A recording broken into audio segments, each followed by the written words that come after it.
This is Gabriel, and I am at the 2022 meeting of the International Quranic Studies Association in Palermo, Italy, and this is 3 questions with Professor Johanna Pink. Hi. Hi. First question for Professor Pink. What are you presenting on at this year's IQSA meeting? Okay, first I organized a panel which is basically based on my current project, the Global Qur'an, that deals with Muslim Qur'an translation in the 20th and 21st centuries. And the panel is on the genealogies of Qur'an translations. What Qur'an translations were used by others or implicitly or explicitly rejected by others? How does this go across language boundaries, confessional, religious boundaries? For example, there are some unacknowledged uses of Orientalist Qur'an translations or Ahmadiyya translations.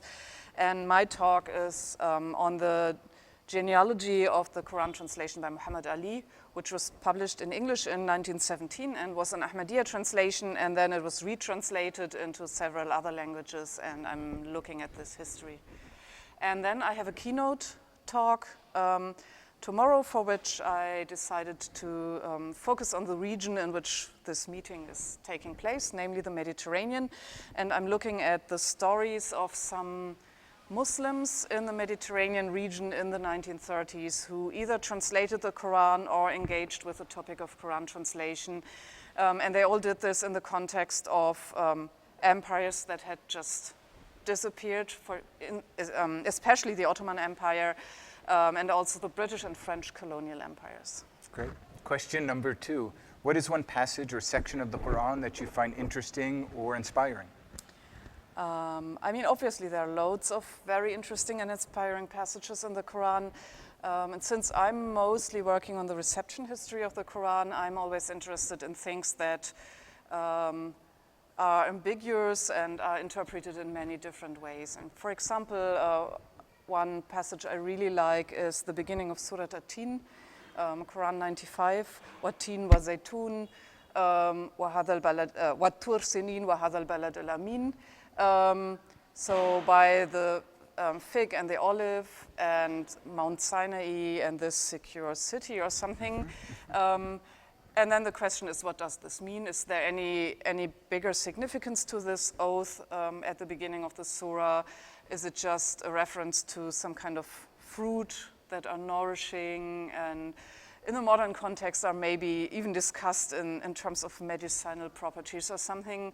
Or is it a reference to trees, actually to fig trees, olive trees, or their leaves? Okay, question number 3. What is one book or who is one scholar who has shaped the way you think about the Quran? This is a very difficult question because in some ways the things I'm doing, I get the feeling I'm shaping them myself.